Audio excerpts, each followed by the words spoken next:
Welcome back to Success is Weird and Messy, the podcast where I, Kathleen Gabriel, talk with business owners about what happens when you carve your own path and how they turned obstacles into opportunities.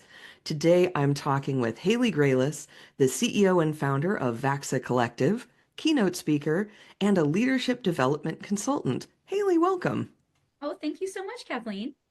I am so excited to have you on the show today because, as an HR consultant myself, I am always interested in how other people approach organizational effectiveness, workplace culture, leadership, and I would just love to hear more about your business. Yeah, well, thanks for asking. I'm so happy to be here.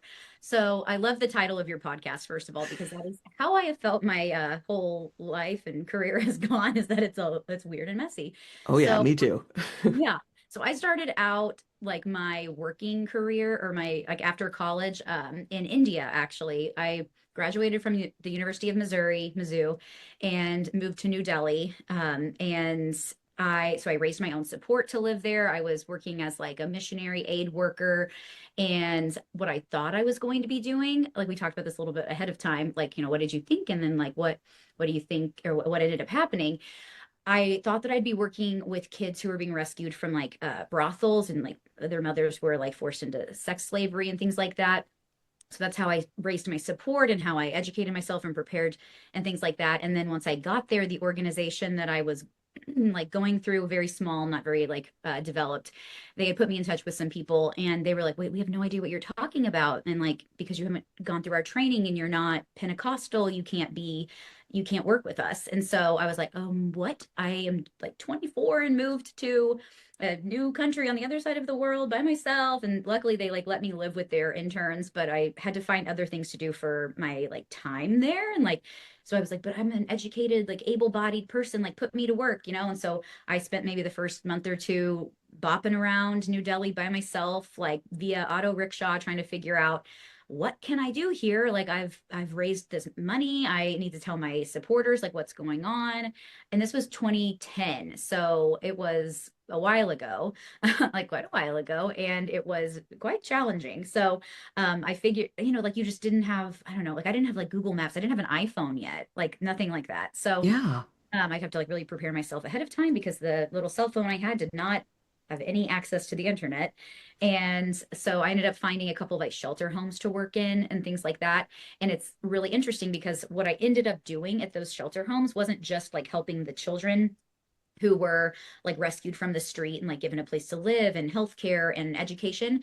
Like that was amazing that we got to do that. But I also realized that the staff at these shelter homes weren't necessarily like educated in early childhood development or anything like that. And I don't have a degree in that, but my undergrad is in like mass and political communication. But I had done a job through AmeriCorps actually as my work study job called Jumpstart. So if anybody's listening and worked in Jumpstart or anything, it's an amazing program where like my job was to work with a like preschooler one-on-one from a like more at-risk uh and like lower income area, and I got to like work them in their preschool on a lot of different skills and things like that, like literacy and like proper discipline and things like that.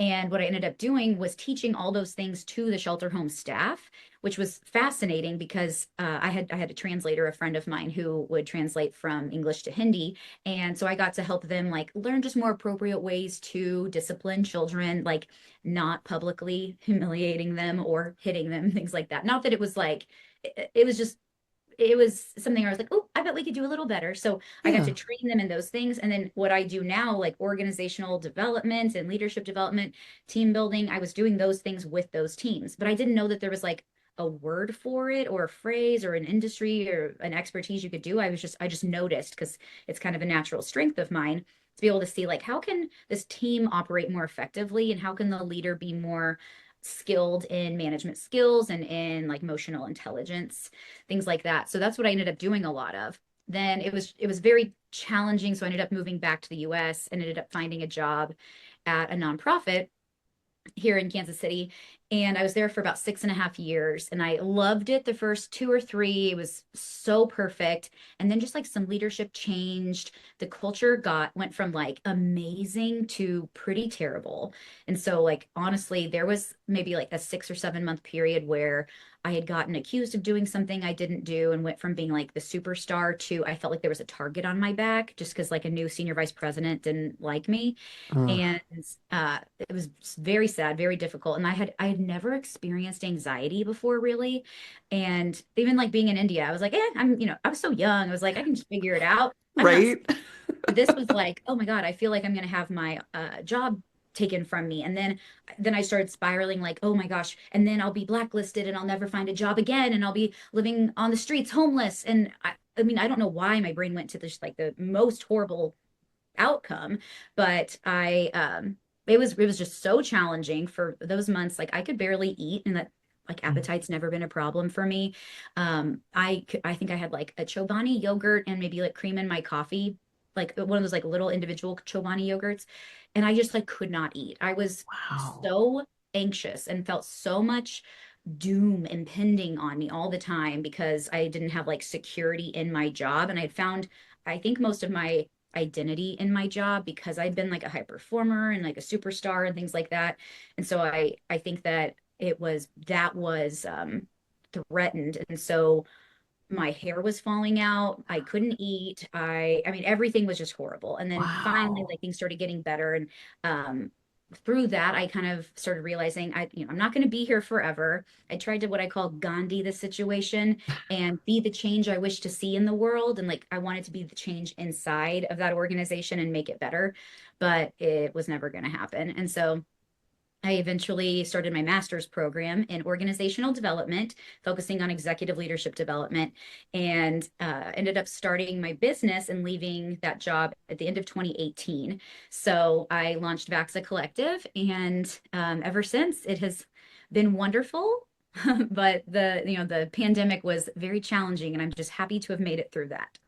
I agree with you completely. And honestly, so many things that you were saying resonated with me so much. The idea of wanting to make change from the inside and not Mhm. being empowered to. Yep. The idea of that black and white thinking of, oh, this is my last chance to make it. And if I Mhm. don't make it here, it's like the opposite of the what New York, New York song. If I can make it here, I'll make it anywhere. It's like, if I can't make it here, I can't make it anywhere else. That is so common because I think lots of us, most of us even, really connect our identity with our profession.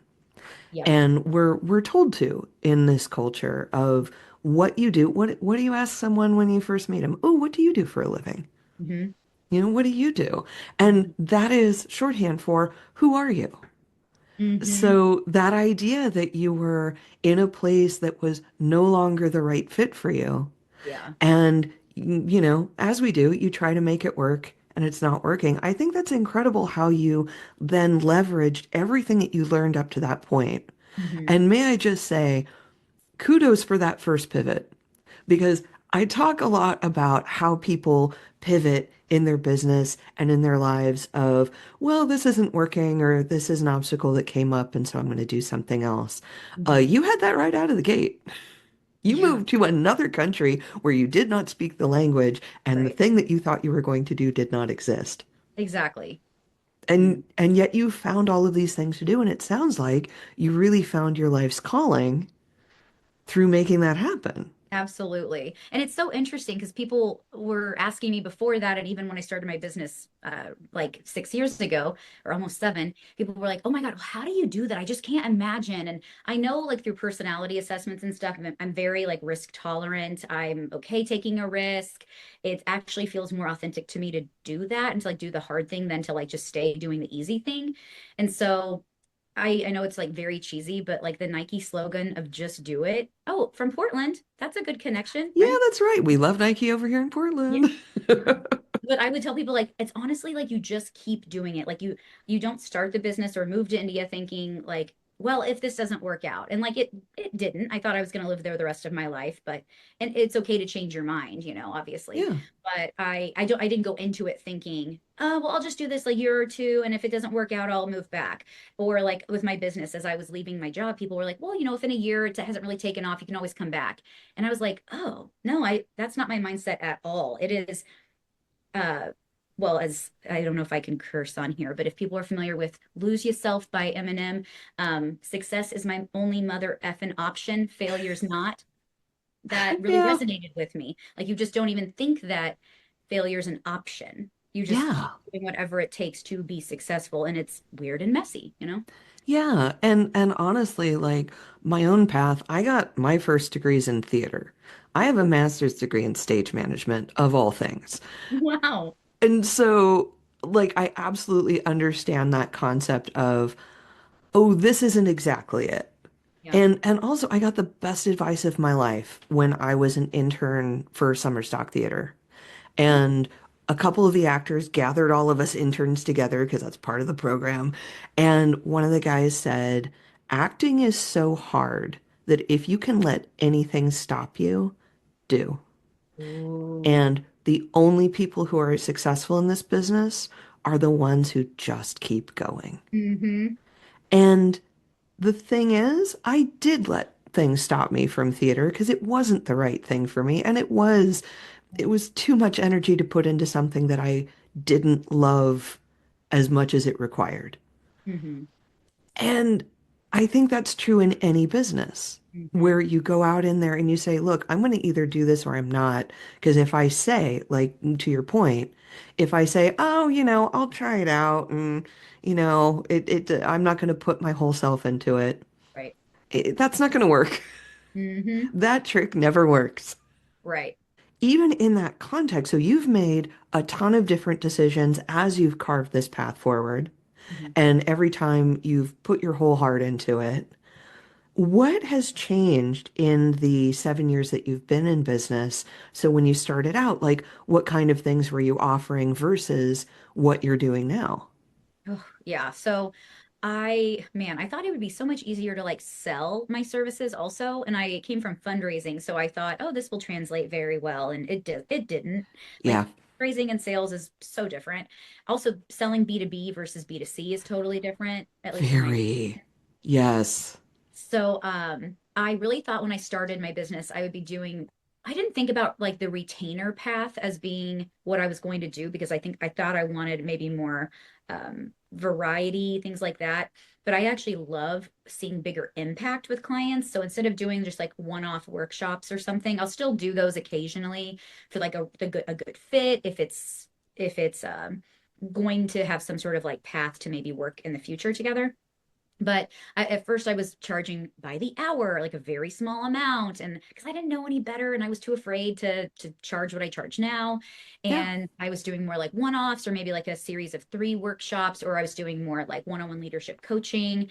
And what I do now more of is a little bit bigger scale stuff. So I love working with clients on a retainer basis. So at least 12 months, where they send their leaders and high potential folks into like management leadership training where there's like training sessions that I take them through with lots of assessments and growth opportunities and activities and things within that. And then I also like work with the executive team on improving their culture. No like finance consulting. Sometimes people are like, oh, so do you help with like the books? I was like, you don't want me to do that. No. But any people strategy and change management, yes. Communication stuff, yes. And so I do a lot of that. And then I'm doing keynote speaking. So I have a goal if anybody's listening and wants to help me out with one of my goals to do at least one keynote opportunity per quarter of each year. So uh, Nice. yeah, so I love doing those. And the main focus I have for that is like focusing on curiosity. And I think when I first started my business, I wouldn't have focused on something kind of vague like that because I do know like, specifics are very important, but like curiosity is something that can solve so much within like relationship tension and in growing a business. Anything is like just wondering, letting yourself wonder about options, about another person's perspective, just like getting curious and asking good questions and doing it without judgment, but instead just a very open mind. So that's something that I'm exploring a lot and preparing to write a book about too, about curiosity within conflict. Nice. Because I think that another reason that I'm so interested in like people and personalities and culture within organizations is I hate when I'm like in tension with somebody when it because like to me I would just it feels so much more authentic and less scary actually to just address it and figure out what each other are thinking from each other's perspectives. You know, like the Stephen Covey 7 Habits of Highly Effective People says, seek first to understand others, then to be understood. So going into it that mindset. So if both people are approaching it that way, then you can realize like, oh, okay, like I think we can come out of this on the other side together. And I wish that more people in the workplace and like within families and friendships and just like personal relationships would do that too. So Yeah. that approach has been which is really helpful to me to like just go into things with less judgment and real curiosity. So I'm focusing with the keynotes on that and then starting a podcast this quarter as well. Oh, tremendous. I can't wait. Because one of the things that's really resonating with me about that is I have found in my own self and in my clients and just people that I chat with, there's a lot of pressure to know everything, to Mm-hmm. have the right answer, and to really lock down and get defensive or, put walls up Yeah. about if you question my knowledge, my authority, my whatever, especially if you're in a leadership position. And the more you do that, the less helpful it is in every direction because you're not figuring out what is the root problem that we're trying to solve here. Mm-hmm. You're not figuring out, are there different ideas than the ones that I would come up with on my own? And also, you're really creating a culture where that just can't happen in general. Mm-hmm. Like, and therefore, like leading with that curiosity. And I think you'd said that maybe curiosity is a very general subject. I think it's one that we need to dive into Mm-hmm. so much more. Because like I say, there's just this culture and attitude that we have in business right now. And I don't want to speak universally. That's not everywhere with every place, but it's prevalent. It's out there of do what you're told. Don't be curious about it. Just, Right. be a cog. And I think that that is one of the more destructive things that we can do I in completely ourselves and our business. Yes. I when I first started my business, I remember telling somebody like kind of the reason why I was doing it. And they said, I don't know, man, like cuz I said like, part of what I want to like instill to people is that work doesn't have to be miserable. And they go, well, it's called work for a reason. And I just realized, I can just accept we have very different perspectives. Yeah. I that's not a life I want to live. I mean, I don't know if that's just like their personality. They're not a risk taker. They're self-proclaimed very vanilla in life, and that's okay. But I know, like, I don't. Sometimes I'd be sitting at my desk at my job before starting my business, and I'd be like, I'm kind of like caught up on things. Why do I still have to be here? Because they also don't want me to be innovative or like entrepreneurial within the this organization. I get in trouble when I'm doing those things. So it just felt like this capitalistic production mindset of like be somewhere 40 hours a week and sit in a cube was kind of like just a way for us to be controlled. I know that's Yeah. controversial, but why could I not just go home and like be available if an email comes through, like Yeah. I things are good. I don't really I'm kind of just twiddling. I mean, I'm either twiddling my thumbs. I can do more innovative stuff, but I'm gonna get my hand slapped. Yeah. So what do you expect of me? And honestly, what I try to ask of the leaders that I work with is, what are you actually trying to accomplish? Because honestly, if what you're trying to accomplish is make sure that your employees are under strict control, well, that's one goal.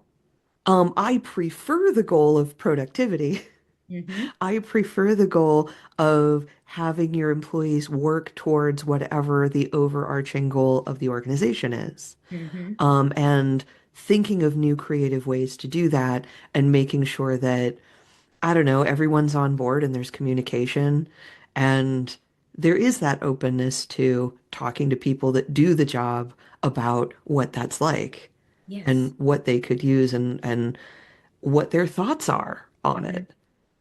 Yep. But you're absolutely right. That's not a universal perspective. And it Right. really just depends on what you're trying to achieve. Yeah. Absolutely. So in all of this, you've been in business long enough that, and especially through the past 10 years, my goodness, so many ups and downs in the world that have affected all of us. Mm-hmm. What are some like what's an obstacle you can think of or a really deep pivot in your business? Because I already know you can pivot. So what has gone on in your business that really made a shift for you? When this is like a very, I don't, not a fun answer, I guess, Eh, but when I really learned like a sales process and stuck to like a 5-step sales process instead of, um, like, oh, I think my problem was I would sit down for like a discovery call and I would ask about their problems and struggles with their culture or leaders or whatever, and then I would try to like immediately like solve those problems. Oh yeah, well here's what I would do to fix that.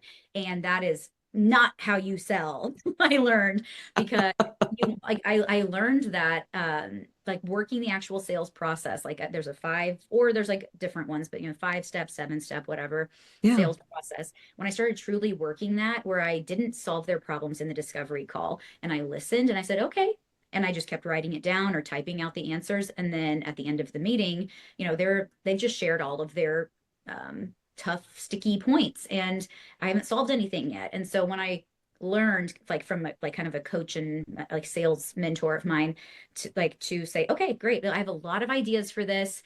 Let me put together a plan and I will give you a customized proposal. And then literally like in the same breath, let's look at our calendars for the end of this week, if possible, or early next week, as soon as we can, so that I can present the solutions to these issues that you're experiencing. I have like closed or like confirmed so many deals by doing that.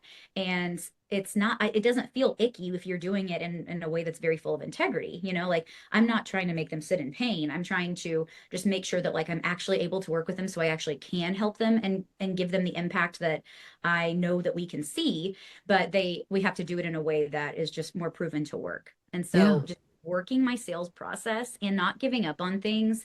I read a lot of like sales books. Again, sounds so boring, but like Jeb Blunt wrote a bunch of really good ones. And when somebody told me to like read fanatical prospecting and sales EQ, things like that, they just really helped me because I am not great at like creating a process for myself, but seeing another person's process that works, I can implement it. Like I can do that. Just like with if people have ever like seen the Marie Kondo way of folding, like the KonMari method, or the show on Netflix, The Home Edit, Getting Organized, the way that like they edit and clean their houses or organize drawers and clothes. I'm not good at those things, but when I see a system that somebody else uses and I can implement it, I can do that. So same with like that sales process. I don't know if I could have come up with that because it didn't feel natural to me, but once I worked it a few times, I learned that this is going to actually help my business grow and make it more sustainable. That is key though. Mm-hmm. That is one of the most valuable things I think any entrepreneur can learn, Yep. which is what am I good at? What do I know? And Mm-hmm. where do I need to go for outside support? Yes. And that is literally both of our businesses Mm-hmm. of why on earth would an entrepreneur or a business owner or a leader of an organization, why would they know specifically the things that make their business run when what they know is the thing that is the business? Right. And why would any entrepreneur who isn't specifically from a sales background know how to make a sales process? And Right. I've gone through that. Every entrepreneur I've talked to has gone through that of, oh, marketing and networking isn't icky unless you're icky. It Mm-hmm. isn't like insincere and terrible unless you are. Mm-hmm. And so if you come up to your process with authenticity, Well, great. Then your process will be authentic as well. That will Exactly. resonate with the people that you're working with. Hmm. Terrific. And you're Definitely. absolutely right about needing a specific sales process because I don't know. I've worked with a lot of people and then come out the end going, "Oh, that was all vibes. That didn't that didn't actually get me where I needed to go." And it really showed me when I have been all vibes Hmm. and not been that person saying, "This is what we're going to do, and Yes. this is how it will help you." Oh, absolutely. Yeah. I mean, so that totally changed everything for me. I was so thankful to figure it out and to be able to like accept that because I still felt like you said authentic. It wasn't icky. I can still be myself, but I can actually get both of us the outcome we want if I just stick to a process and make it more organized, you know? Yeah. Yeah. No, and honestly, that's everything. Hmm. You know, I'm sure that you are implementing systems within leadership. You are implementing specific plans and programs with people that they can follow Hmm. because they're not going to come up with that on their own. Right.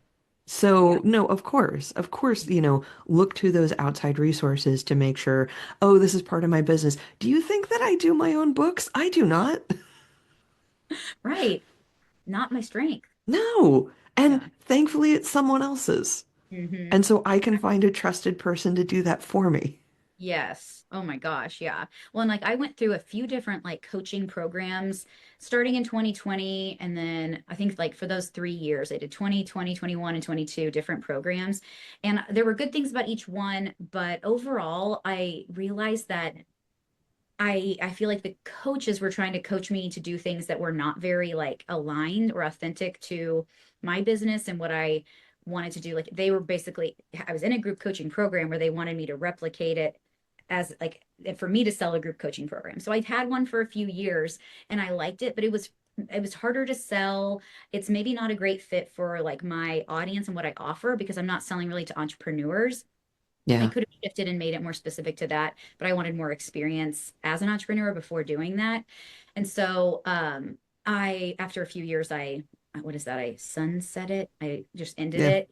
And I still will coach people if they're like the right person. But what those coaching programs were teaching me was all about like just like selling a group coaching program where it was kind of one size fits all instead of I'm not like selling online and then all this stuff was just not a good fit. And I feel like if for B2C, it would be better like business to consumer selling, but I feel like I shine more with business to business.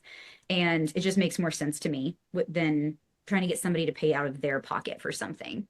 Yeah. So, I mean, I'll still do it with like a digital course or, when I launch a book and things like that, but I'm hoping that that feels, I think it will feel better. And the group coaching program at the time just wasn't the right fit.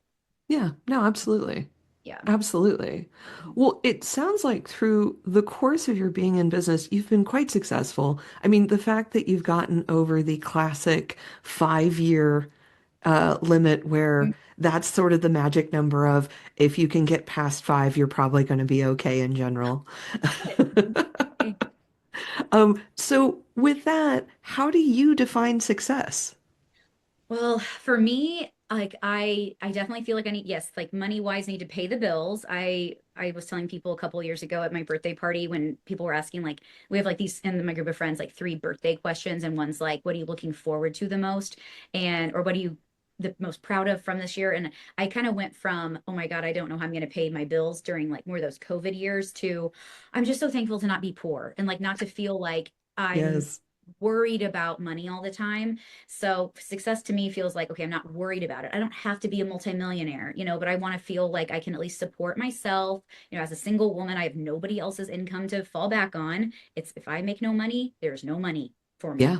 So that part's so nice is of just like feeling successful with like, okay, I've hit some like revenue goals that make me feel like, okay, this is a real thing and I am a real businesswoman and real CEO. And then for me also like I'm not somebody who feels like I need to overly work and just be, I really want to fight against that like feeling of being just like a production machine. I'm okay not working 40 hours a week. If I, take like Mondays and Fridays a little like softer. Today's a Monday, but sometimes like I will have like more just like I'll work on my business a little bit. I'll take a couple of calls and I'm not trying to exhaust myself. Like I think as a highly sensitive person, I don't know if you've heard of that like assessment, I need a lot of time to just recoup Yeah. and just to like rest my brain. And so that to me feels like success. Like if I have enough time to rest and recoup and spend time with friends and family and like loved ones doing fun things, not staring at my computer screen, that's success to me.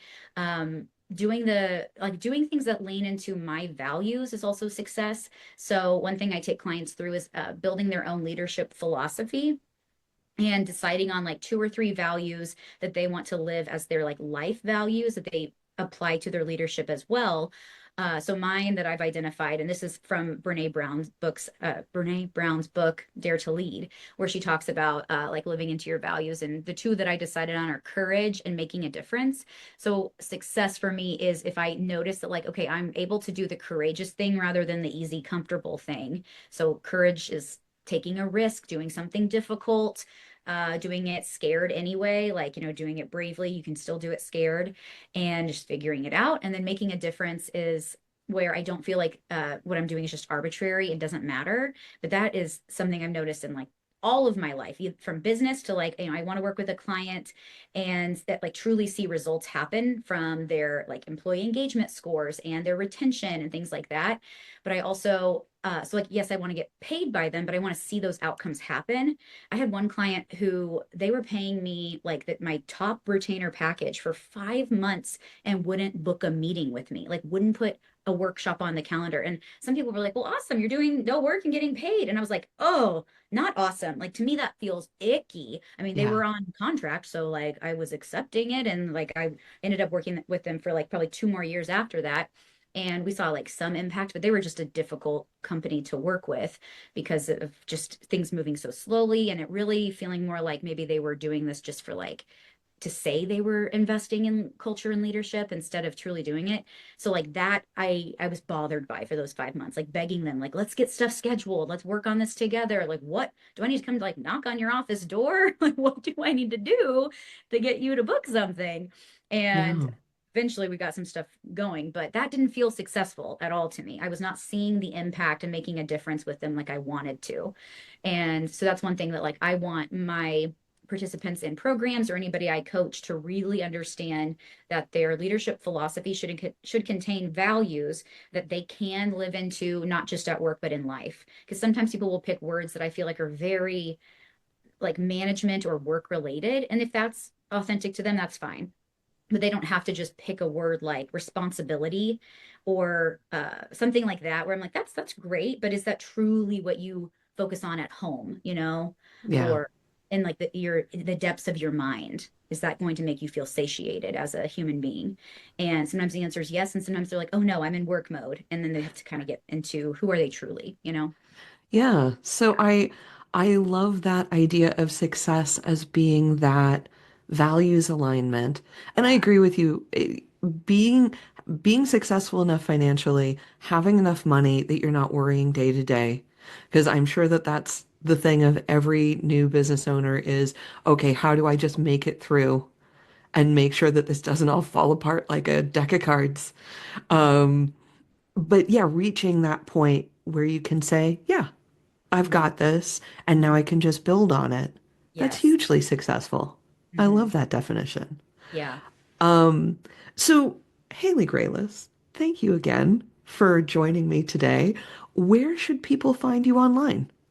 Yeah, they can go to my website, which is vaxacollective.com. That's VAXA, the Swedish word for to grow. So helping Hmm, people, companies grow, vaxacollective.com. And that's where you can find all the information that's upcoming about a program that my former coworker and I are actually starting. And so we're going to be doing like a 6-week program starting in June 2025 of he's getting certified in Working Genius, which is a tool that some teams can use to help people understand like what is the areas of work where you're the genius and areas where you're more frustrated. And then I'll be working in my 5 pillars of successful leadership, which is the framework I use with all of my clients for leadership development and team building. So we're blending those together and doing a program. So that's coming up. You can find information on the website soon. We're developing stuff this week. And they can also follow on Instagram, Haley, the leadership coach. And Haley's Haley, Haley, the leadership coach. And then on LinkedIn, just look up my name and I put information there too. Okay, terrific. Well, we'll have all of your links in the show notes. So thank you everyone for listening. You can find Success is Weird and Messy wherever you get your podcasts. And it helps us so much if you follow, rate, and review. And if you like the show, tell a friend. We'll see you next week.